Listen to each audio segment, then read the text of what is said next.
మొదటి సమూయేలు గ్రంథము 9వ అధ్యాయము. అఫీయాకు పుట్టిన బెకోరతు కుమారుడైన సెరూరుకు జననమైన అబీయేలు కుమారుడగు కీషు అను బెన్యామీనీయుడు ఒకడుండెను. కీషు భాగ్యవంతుడగు ఒక బెన్యామీనీయుడు. అతనికి సౌలు అను ఒక కుమారుడుండెను. అతడు బహు సౌందర్యము గల యవ్వనుడు. ఇశ్రాయేలీయులలో అతని పాటి సుందరుడు ఒకడునూ లేడు. అతడు భుజములు మొదలుకొని పైకి ఇతరుల కంటే ఎత్తుగలవాడు. సౌలు తండ్రి అయిన కీషు యొక్క గార్ధబములు తప్పిపోగా కీషు తన కుమారుడైన సౌలును పిలిచి, మన దాసులలో ఒకని తీసుకుని పోయి గార్ధబములను వెదుకుమని చెప్పెను. అతడు పోయి ఎఫ్రాయిము మన్యము తిరిగి షాలీషా దేశమున సంచరింపగా అవి కనపడలేదు. తరువాత వారు షయలీము దేశమును దాటి సంచారము చేసిరి కాని అవి కనపడకయుండెను. బెన్యామీనీయుల దేశము సంచరించి చూడగా అవి దొరకలేదు. అయితే వారు సూపు దేశమునకు వచ్చినప్పుడు, మనము తిరిగి వెళ్ళుదము రమ్ము, గార్ధబముల కొరకు చింతింపక నా తండ్రి మన కొరకు విచారపడునేమో అని సౌలు తన యొద్దనున్న పనివానితో అనగా, వాడు, ఇదిగో ఈ పట్టణములో దైవజనుడు ఒకడున్నాడు. అతడు బహుగనుడు. అతడు ఏ మాట చెప్పునో ఆ మాట నెరవేరును. మనము వెళ్ళవలసిన మార్గమును అతడు మనకు తెలియజేయునేమో, అతని యొద్దకు వెళ్ళుదుము రండని చెప్పెను. అందుకు సౌలు, మనము వెళ్ళునిడలా ఆ మనిషికి ఏమి తీసుకుని పోవుదుము? మన సామాగ్రిలో నుండి భోజన పదార్థములు సరిపోయినవి.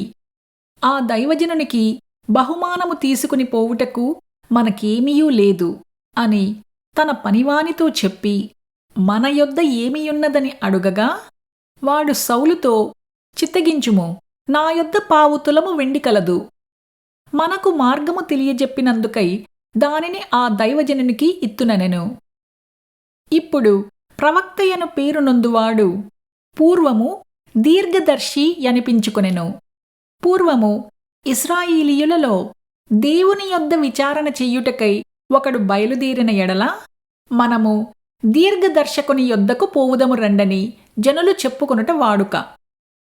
సౌలు, నీ మాట మంచిది, వెళ్ళుదము రమ్మనగా వారు దైవజనుడుండు ఊరికి పోయిరి.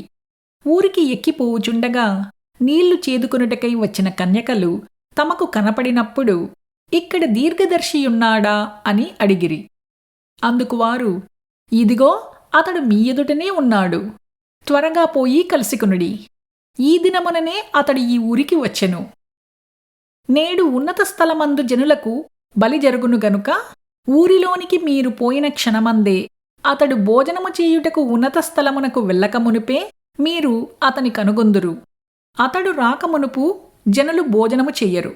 అతడు బలిని ఆశీర్వదించిన తరువాత పిలువబడిన వారు భోజనము చేయుదురు. మీరు ఎక్కి పొండి, అతని చూచుటకు ఇదే సమయమని చెప్పిరి. వారు ఊరిలోనికి రాగా ఉన్నతమైన స్థలమునకు పోవుచున్న సమూయేలు వారికి ఎదురుపడెను. సౌలు అచ్చటికి రేపు వచ్చునని యెహోవా సమూయేలునకు తెలియజేసెను. ఎట్లనగా, నా జనుల మొర నా యొద్దకు వచ్చెను, నేను వారిని దృష్టించియున్నాను.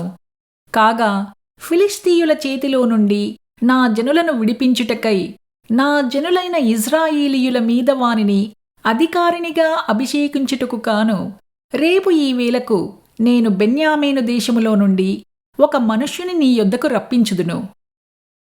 సౌలు సమూయేలునకు కనపడగానే, యెహోవా, ఇతడే నేను చెప్పిన మనిషి, ఇదిగో ఇతడే నా జనులను ఏలునని అతనితో సెలవిచ్చెను.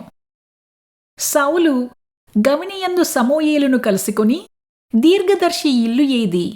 దయచేసి నాతో చెప్పుమని అడుగగా, సమూయేలు సౌలుతో, నేనే దీర్ఘదర్శిని. ఉన్నతమైన స్థలమునకు నాకు ముందు వెళ్ళుడి. నేడు మీరు నాతో కూడా భోజనము చేయవలెను. రేపు నీ మనస్సులో ఉన్నదంతయూ నీకు తెలియజేసి నిన్ను వెళ్ళనిచ్చెదను.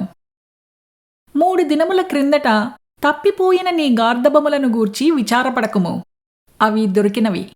ఇశ్రాయేలీయుల అభీష్టము ఎవరి యందున్నది?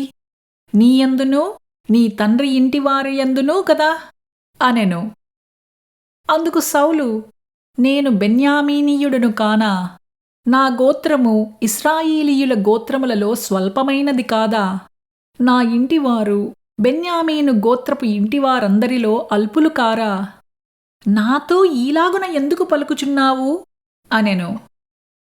అయితే సమూయేలు సౌలును అతని పనివానిని భోజనపు శాలలోనికి తోడుకొనిపోయి పిలువబడిన దాదాపు 30 మందిలో ప్రధాన స్థలమందు వారిని కూర్చుండబెట్టి పచనకర్తతో, నేను నీ దగ్గర ఉంచుమని చెప్పి నీ చేతికి ఇచ్చిన భాగమును తీసుకుని రమ్మనగా, పచనకర్త జబ్బను దానిమీద ఉన్న దానిని తీసుకుని వచ్చి సౌలు ఎదుట ఉంచగా, సమూయేలు సౌలుతో ఇట్లనెను, చూడుము, మనము కలసికొను కాలమునకై దాచియుంచబడిన దానిని నీకు పెట్టియున్నాడు.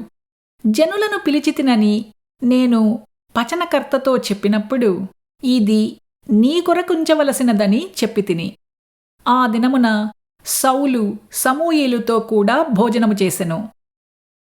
పట్టణస్థులు ఉన్నతమైన స్థలము మీద నుండి దిగుచుండగా సమూయేలు సౌలుతో మిద్దె మీద మాట్లాడుచుండెను. మరునాడు తెల్లవారునప్పుడు సమూయేలు మిద్దె మీదనున్న సౌలును పిలిచి, నేను నిన్ను సాగనంపుటకై లెమ్ము అని చెప్పగా సౌలు లేచెను. తరువాత వారిద్దరూ బయలుదేరి ఊరి చివరకు వచ్చుచుండగా సమూయేలు సౌలుతో, మనకంటే ముందుగా వెళ్ళుమని ఈ పనివానితో చెప్పుము. దేవుడు సెలవిచ్చినది నేను నీకు తెలియజెప్పు వరకు నీవు ఇక్కడ నిలిచియుండుమనెను. అంతట వాడు వెళ్ళెను.